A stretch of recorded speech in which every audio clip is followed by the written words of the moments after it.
Do Re Mi is a raucous satire, a 60s musical about dirty doings in the music industry. It is premiering at Shadbolt Centre for the Arts in Burnaby. One of its brainy stars is tech whiz and nationally syndicated TV host Steve Dotto, who is having way too much fun playing a character named Brains Berman.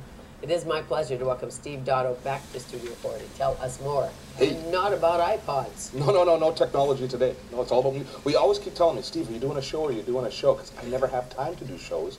And then out of the blue comes this Applause Musical Theater. These guys do book musicals. So they take old, forgotten musicals, ones that just aren't done anymore for a variety of reasons, and they do them in concert version. So what, instead of having full staging, full props, full lighting, full makeup, full costumes, they do it with scripts in hand, and they do a concert version. All the musical numbers are there, all the dialogue, but it's a really condensed process. So you're up there in your jeans, you mean? No, we'll be wearing something nice. Maybe not Holt Renfrew nice, but nice. Well. And maybe actually go shopping. But no, Go shopping now. It's all about being neutral as far as that. So I think they wear black or white, just black pants, white shirt, just very subtle things. But we do the whole thing with the script in our hand. And actually that's part of the licensing, is they need to have the script in their hand for the concert. Really? So we read it. And for the songs, you've got the script if you need it. For the most part, most of the performers know their songs, not necessarily this performer. But and so it's How actually cool. kind of So you don't have to memorize. no, but you do have to know. You have to know. I mean, I know you have to rehearse. Yeah. But the rehearsal schedule's only a week. It's like 6 rehearsals, 6 4 to 8 hour rehearsals, and we're up. We had a run through yesterday, and we open tomorrow. So well, as you know in theater, when you run through, you get the script, and all the actors sit in a room, and you read the parts. So it's kind of like what the audience kind of gets, maybe if you think about it, is 80% of the way to a musical being finished is when you're kind of about to go off book and you've got most of the staging done and most of that, and you know the songs. That's kind of where this show comes in. But it gives you a great opportunity to see shows that are just never done. This Do Re Mi, it was written for Phil Silvers and Nancy Walker. Come on. 1964. Phil Silvers? Yeah. He was, and he's the character I play. Actually, my character's name is Hubie Cram. Another fellow plays Brains Berman. Like that. Hubie Cram. That's right. I said you were Brains Berman. I know. That's okay. That's okay. I got. Well, that's what Leslie told me. She's the producer. So I read Hubie Cram in my notes. That's okay. But Julie Stein wrote the music. About that. That's okay. Julie Stein wrote the music, who did Gypsy and Funny Girl, these great shows. The big song from it is Make Someone Happy, the beautiful lyrical songs from Make Someone Happy. Most of the songs are kind of forgotten, but they're good. And when I first listened to the score, I went, where's this musical been? Because you can see the influences it had on people like Sondheim. Susan Skemp plays my wife in this show, and she's got this wonderful long piece that she does at the start of the second act, which just harkens right back to Sondheim from Company or something like that, a song like that.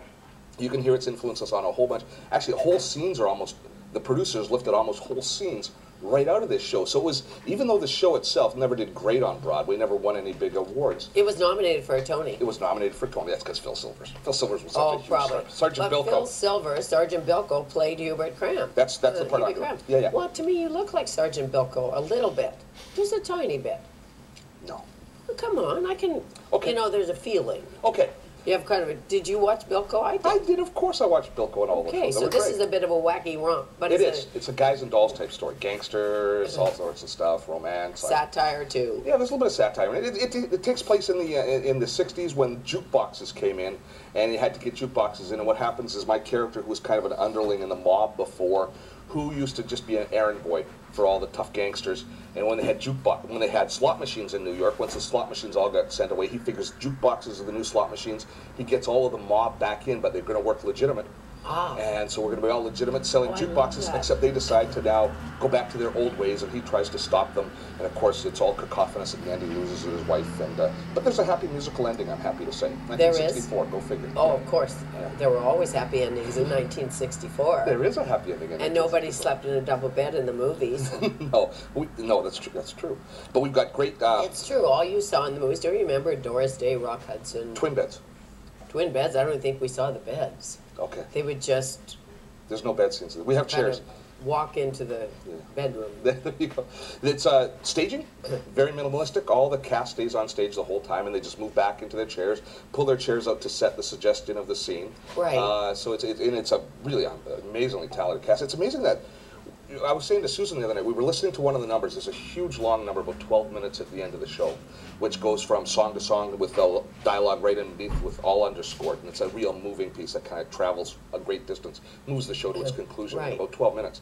And the chorus has it nailed. They've just learned it in a couple of rehearsals. And I said to Susan, why does it take professional companies 6 to 8 weeks to mount a musical, and amateur companies 3 to 4 months? They do it in such a condensed period of time. It's very spectacular. And we've got a wonderful cast. The voices in it, we've got a woman named Kathy Salmon, who is just phenomenal. I just said, oh my goodness. I could sit and listen. It's actually going to be hard because I'll be listening to her and I should be saying lines and I'll be just going, oh wow.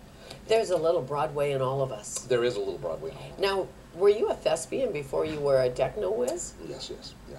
Oh, so you have had some practice. I did all the Theater Under the Stars and Metro Theater for years. I was doing that up till I was in my early 30s, and then I kind of had to get responsible, and I wasn't very good, so I didn't make that much money.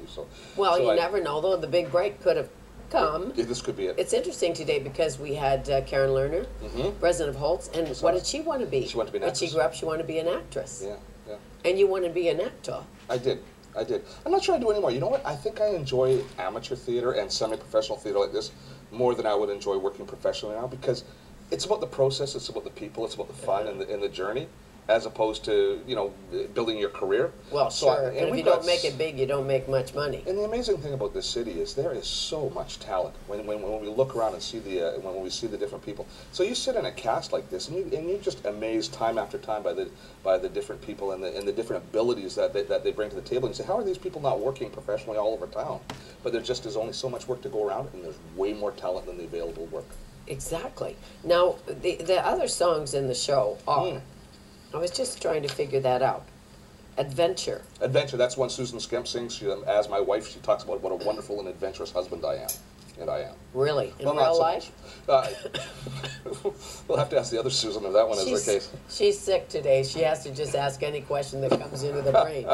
Okay, all you need is a quarter, Cry Like the Wind. Yeah, that's the beautiful song that Kathy sings, and it's the music. You'll recognize a lot of the tunes, but the big one, of course, the big one is Make Someone Happy. I should point out that the group that does this is called Applause Musical Theater, and it's a society. They do 4 of these shows a year at the Shadbolt Center in Burnaby, and actors love it because they get a chance to really build up their resume, and they get a chance. It's like a big workshop for them. Are they all musicals? They're all musicals. They're all forgotten musicals. They've done. I've got some notes. Merrily We Roll Along, Anyone Can Whistle, Chess, which has some amazing music. I saw Chess in London. But it's an awful show to stage. I mean, it's very difficult to stage. It's a tough show to do. Woman of the Year, Flower Drum Song, very good, Eddie. They do 4 this year. They've done about 22 since. Really? So all musicals? Because I'd like to do this. You should. Yeah, come on. I'd love to be in one. Oh, it's a hoot. But I'm not much of a singer. Neither am I. They cover for you. The pianist, the whole chorus comes in and sings when I'm lousy. Oh, you mean you don't have to do a solo? Oh, I do a whole whack of solos, but as long as you're having fun, you're not a singer and you do solos? Lots of them. Yeah, but it's all about attitude, baby. You're so brave. Yeah. Well, I sang in the church choir. You reach a point where you don't care what people think about you anymore, though, right? Well, as long as I'm having fun on stage, I figure that's 90% there. That's true, actually. But I don't know if I'm there yet. Well, how do you know until you try? Well, I can't burst forth today. If you got to begin at some point in life to give it a shot and give it a try. I got to point out the fellow that's kind of behind this whole thing is a fellow named Scott Ashton Swan, who puts them all on. And this society doesn't just do these musicals, but they also put on things down at the Vancouver Public Library. They look at musicals year by year, and they do talks about the different 1947 is coming up. June 21st, they're doing the musicals of 1947. They sing concert versions of the songs at the Vancouver Public Library, and they also do something called Musicals 101, where they teach about the history of musical theater for free at the Vancouver Public Library. So they're big shows that they do. The 4 shows raises the money for everything else. Starts tonight, right? Starts tomorrow. Tomorrow night, June 5 to June 9th. That's right. Fabulous. How much fun are you having? Nice to see you. Thank you.